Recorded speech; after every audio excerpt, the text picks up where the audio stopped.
Olá meus amigos, bem-vindos a mais um vídeo diretamente do Complexo de Felice de Comunicação, que você já sabe que é a minha casa, então vamos ao vídeo, né? Chega de enganação.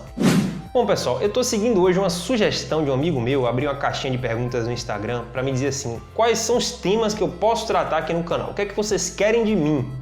E aí meu querido amigo Suan Zacariades me mandou a sugestão de falar sobre literatura negra.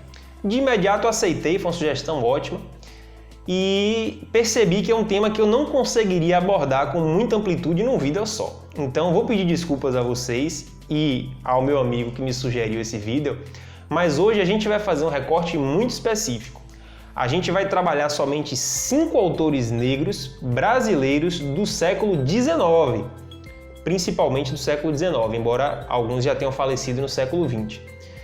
É claro que os outros temas, os outros autores de outros lugares vão ser trabalhados ao longo de mais tempo aqui no canal, mas um vídeo só ele é um pouco limitado para falar de um tema tão extenso, mais extenso do que muita gente pensa.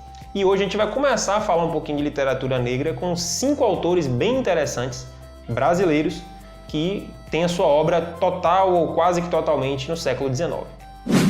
A primeira autora que a gente vai falar aqui no vídeo de hoje é uma autora que é relativamente pouco conhecida, mas muito importante. Estou falando de Maria Firmina dos Reis, ela que é considerada a primeira autora abolicionista do Brasil e também a primeira romancista negra da América Latina. Exatamente, se você não conhecia, fique sabendo. Maria Firmina dos Reis nasceu em São Luís do Maranhão em 1859 e, como eu disse, foi pioneira na literatura negra brasileira e até mesmo feminina, de certa forma. Ela publicou seu principal livro, Úrsula, um romance, sob o pseudônimo de Uma Maranhense, talvez em virtude do preconceito que poderia sofrer por ser negra, e assim o fez.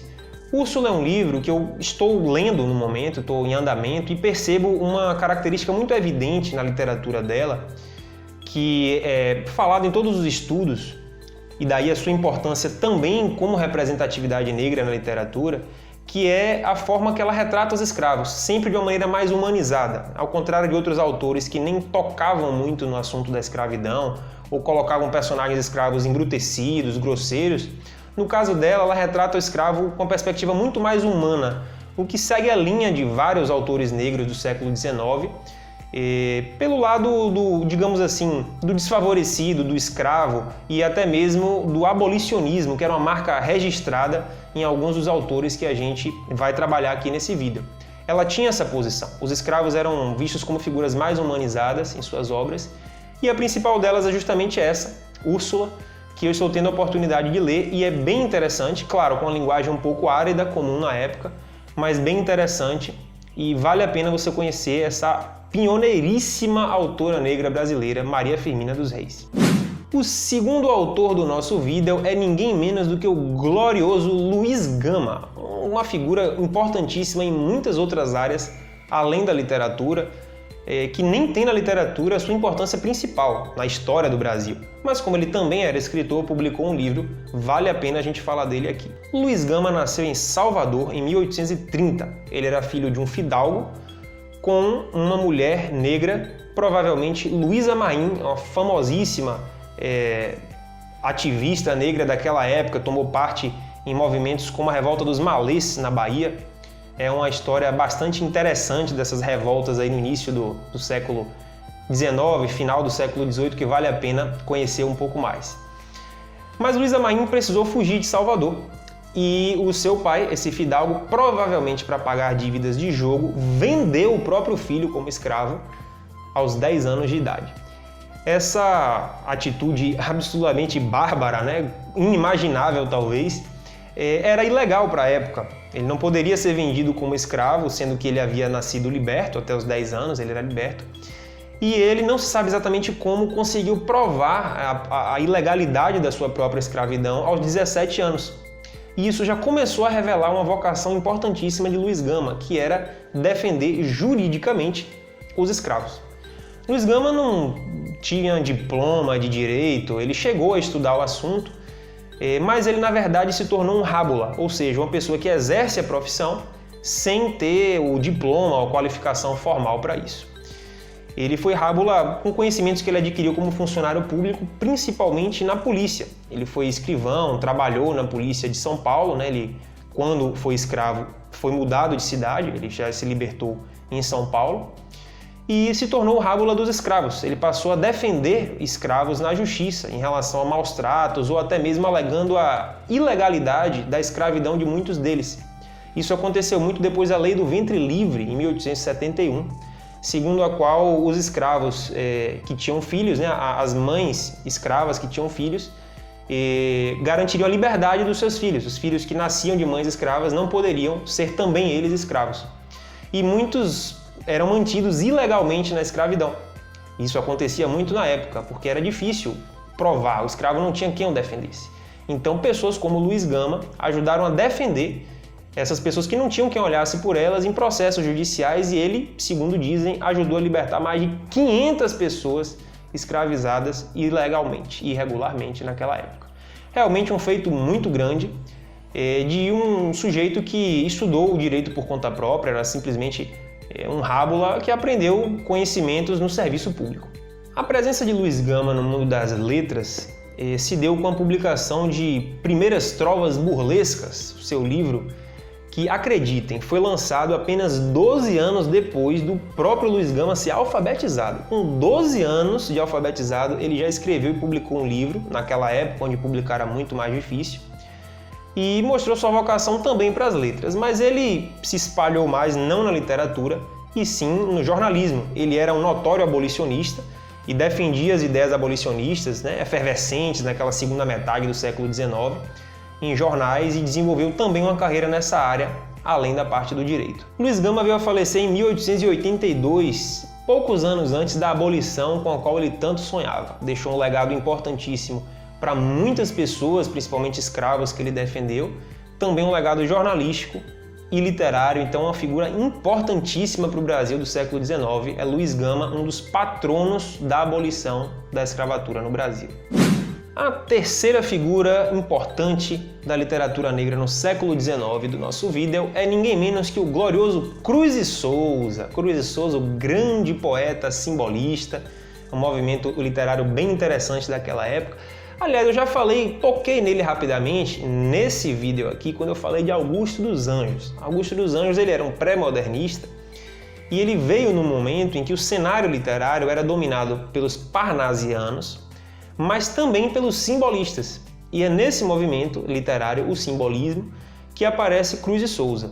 Cruz e Souza nasceu em 1861, na cidade de Desterro, hoje Florianópolis, em Santa Catarina. Ele era filho de pais alforriados, né, escravos alforriados, e começou a se desenvolver na literatura ainda relativamente jovem, e veio a ser talvez o principal nome do simbolismo, esse grande movimento literário ali da reta final do século XIX, principalmente. O simbolismo era um movimento marcado por alguns textos um pouco místicos, etéreos, que criavam um mundo de fantasia e idealização muito distante da nossa realidade, e tocando também na idealização romântica, embora o romantismo não fosse uma coisa tão presente no primeiro momento do simbolismo. E dentro desse contexto, Cruz e Souza era o cara. Ele foi um dos principais, talvez o principal autor do simbolismo, foi esse grande poeta negro do século XIX, Cruz e Souza.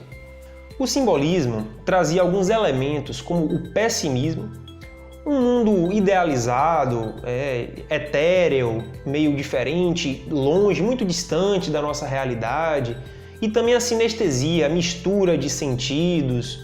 Era uma coisa um pouco diferente, mais fluida, com um pouco mais de liberdade criativa, embora a forma fosse ainda bastante rígida, como o parnasianismo era ainda mais.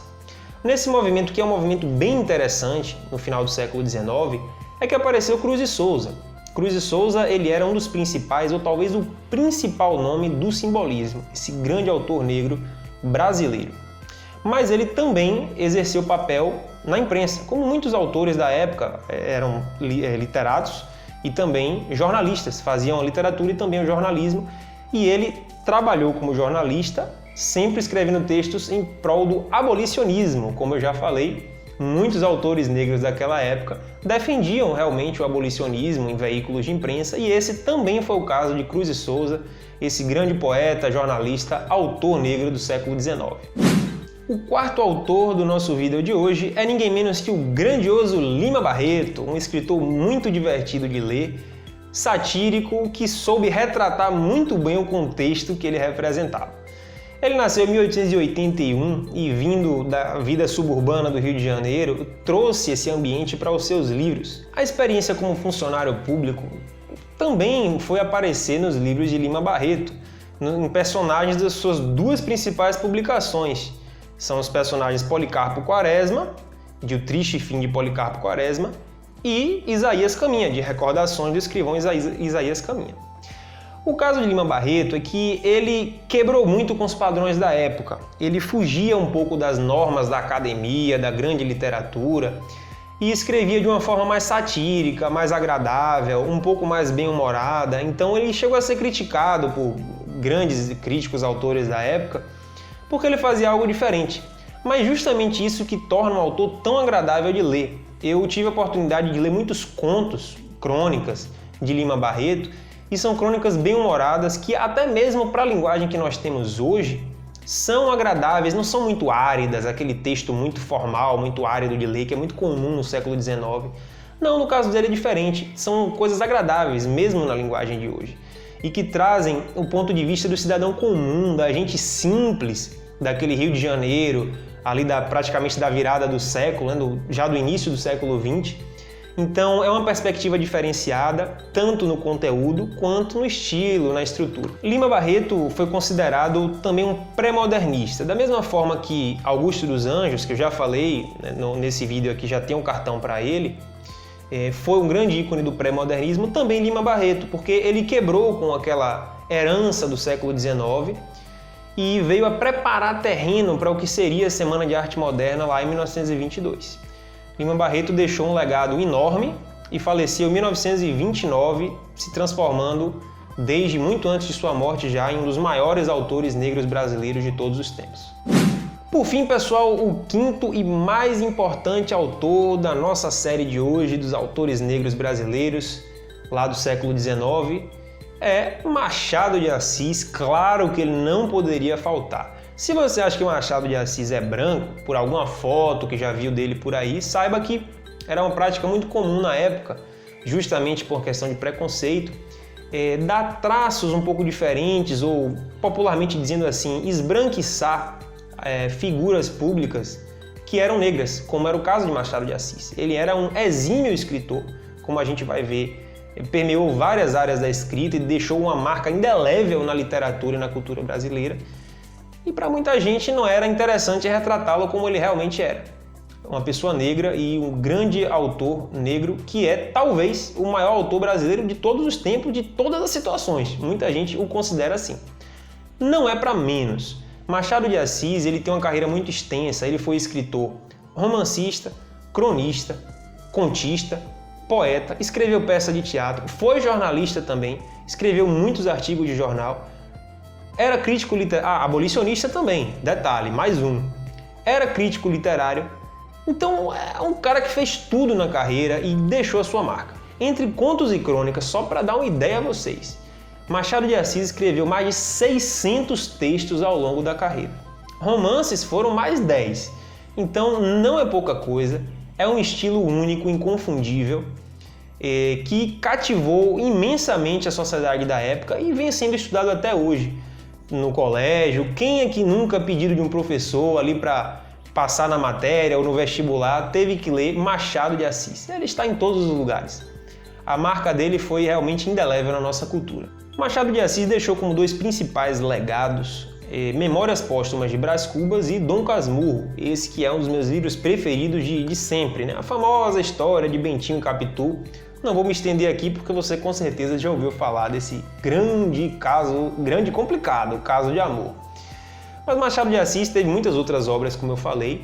Também fundou a Academia Brasileira de Letras em 1897, vindo a falecer em 1908 e já desde então se estabelecendo como um dos maiores autores brasileiros de todos os tempos. Bom, pessoal, esse foi o nosso vídeo sobre 5 autores importantíssimos na sua época, 5 autores negros brasileiros que fizeram sua obra no século XIX ou pelo menos nasceram no século XIX. São 5 pessoas que cada uma à sua moda, em contextos um pouco diferentes, marcaram a cultura do Brasil e agiram em prol das coisas que acreditavam, notadamente, o abolicionismo. É graças a pessoas como essas que nós tivemos tantos avanços naquela época, culminando com a própria abolição. Através de artigos de jornal, de obras literárias que retratavam o negro brasileiro, o escravo, com uma perspectiva muito mais agradável do que muitos outros autores da época.